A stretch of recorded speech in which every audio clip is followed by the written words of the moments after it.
we are the ministry of the real truth, and today we came across this man, an Israeli Jew, long deceased, with the unusual name of Yeshayahu, which means Isaiah in Hebrew, or Israeli Hebrew, Maori, who was a professor of Bible at the University of Haifa.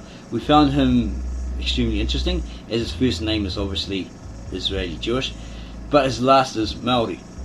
There's no macron shown.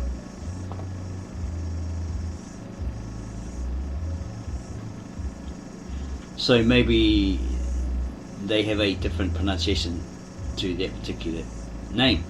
The Maori, ancient Maori, were the indigenous native peoples who discovered about 800 years ago, and they settled on New Zealand, or Aotearoa, named New Zealandia by Dutch navigator explorer Abel Tasman, who it's been said just charted it on a map, or wrote it down on a map, marked it on a map and sailed on by.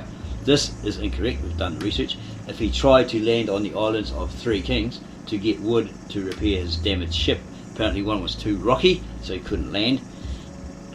So he went around the corner to the next one and got on the land and got some wood and repaired his ship, and probably sailed on to Tasmania, which he obviously put on a map, etc., if he discovered it, and other parts of Australia. But then sailed home.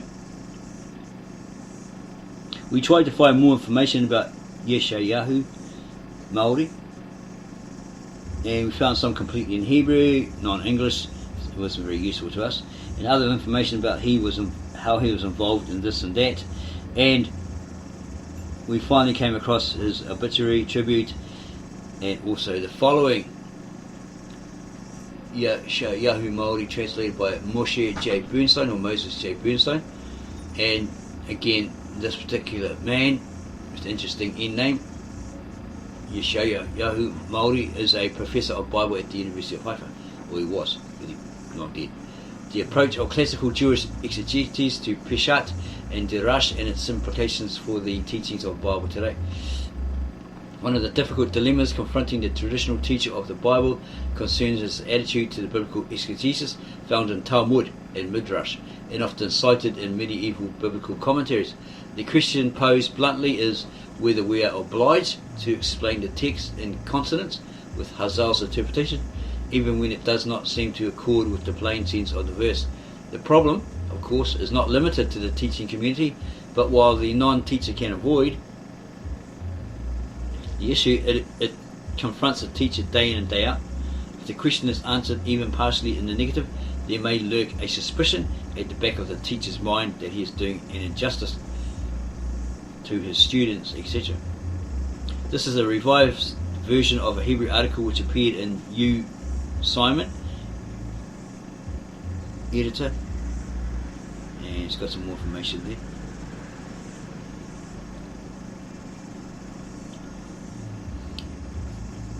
So, on discovering this man, this Israeli, with a strange Jewish name, but in name as Maori, we may get some comments from New Zealand Maori residents who would exclaim, "Oh wow, his last name's Maori. That means Maori are of the original ancient Hebrew Israelite tribe." Or to put it as it really would make them, they are descendants of that original people's tribe. Yeah, maybe, no, maybe not. But we have come across stories of people, Maori, New Zealand Maori, who have either been told by their parents that they are the Irihia or Arawa tribe, who are descendants of ancient Assyrians who fled their homeland and somehow sailed and got to New Zealand and merged with the indigenous peoples, or the Maori, at that time. They forgot their culture over time, religion, etc., and adopted all of those they met, the Maori, right?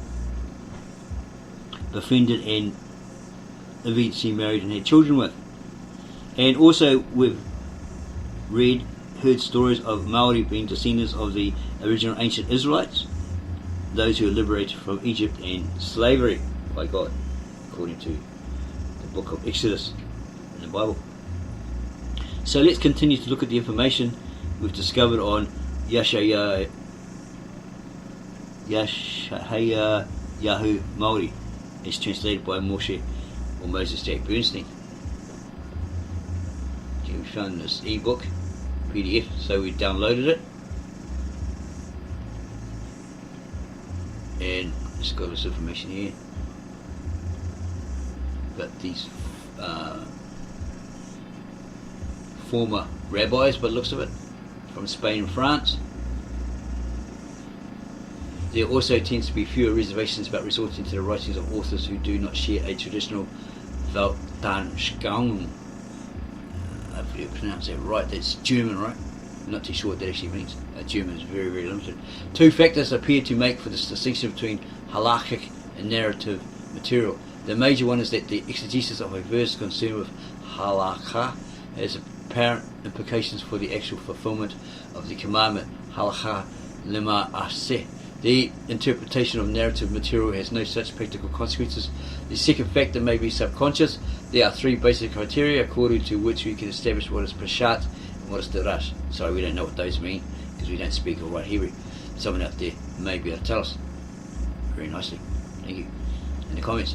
1. Whether the explanation and what follows it is logically coherent. 2. Whether it fits the content and whether it is compatible with the grammar of the language. The first two are primarily relevant to narrative sections where teachers are indeed reluctant to accept interpretations which are illogical or which do not fit the context. The third criterion, which is equally applicable to narrative and halachic material, does not unfortunately affect teachers sufficiently.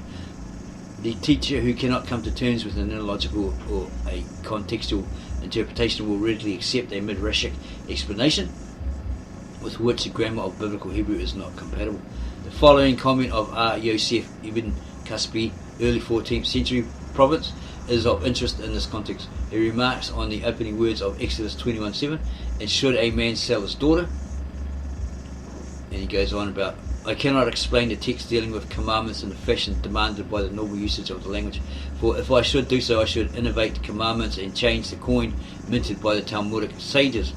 Rather, we remain faithful to the custom of our ancestors who yielded to the explanations, and we, too, their descendants, shall be like them.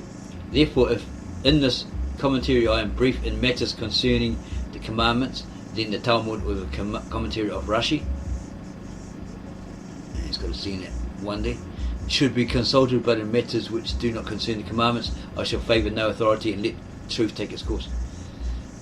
A sharp distinction between the force of rabbinic statements pertaining to halachic and narrative material was made clearly in the introductory of R. David Zvi Hoffman, 1843-1921, in Germany, to his commentary on Leviticus. He contrasts the decisive authority of rabbinic dicta pertaining to the interpretation of verses concerned with halakha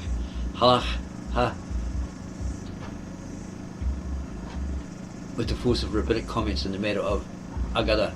A commentator on the Torah's laws must yield to rabbinic exegesis in the legal sections.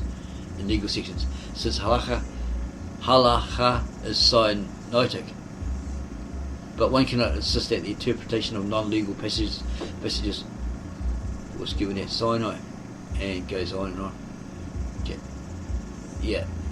Israeli Hebrews, they just speak the language, write the language, they know it. They probably understand this better than us and better explain it to us, or explain it to you.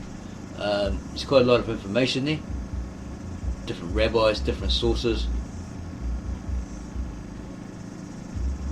It's quite interesting. But that's basically what this video is about, that we came across this guy with this Israeli Hebrew name and a last name which was Maori. Yeah, it hasn't got a macron, so we're saying Maori.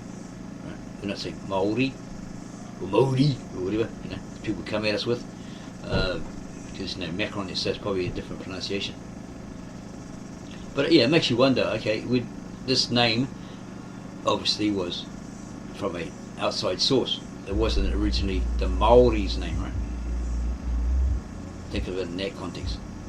Okay, so it's come from somewhere else. Apparently, through our research, we found that the Europeans gave him that name. The ones that landed on Aotearoa and New Zealand, they gave him that name.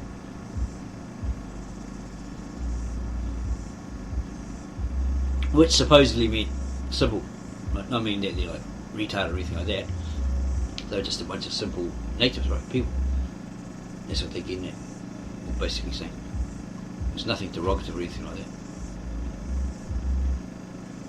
And there's more here. Information. Traditions, a general orthodox thought.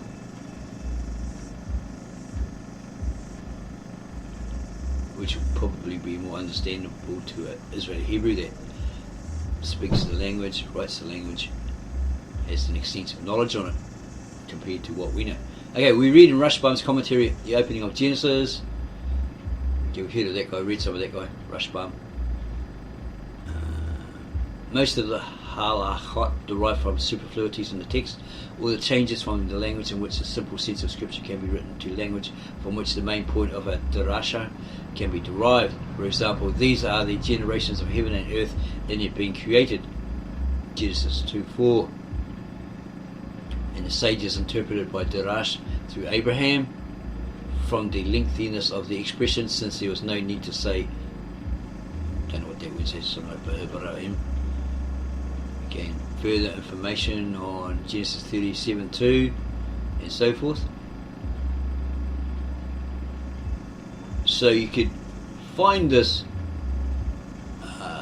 particular PDF, this ebook, at traditiononline.org/wp-content/upload.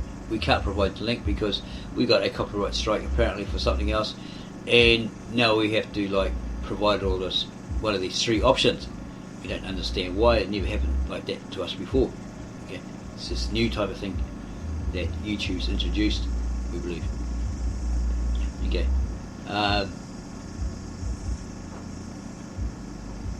Okay, so yeah, there's a lot of interesting information there.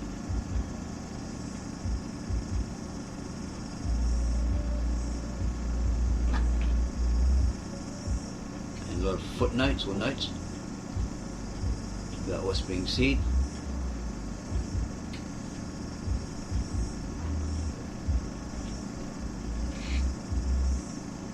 So you can download this ebook PDF for free if you can find it. Sorry, I can't provide the link. Just some complications there. So we hope that this has been interesting to you, especially the Maori people, New Zealanders, native New Zealanders. It's just coincidental that this guy's last name was Maori without the ha-Miqra. You can look into it further, but we've tried and we haven't found much information on this particular guy. Okay, so if you did understand, or you do like this particular video, subscribe to us, give us a like, add your comments below, and we'll get back to you on those as soon as we can. It's just basically something interesting we came across because of his name. And then go share this with your family, friends and others, because that possibility could be that New Zealand Maori, descendants of the Assyrians, the Edi here, the Arawa tribe, and the other Maori of New Zealand, be descendants of the original house of Israel or tribe of Israel that was liberated by God from Egypt and slavery.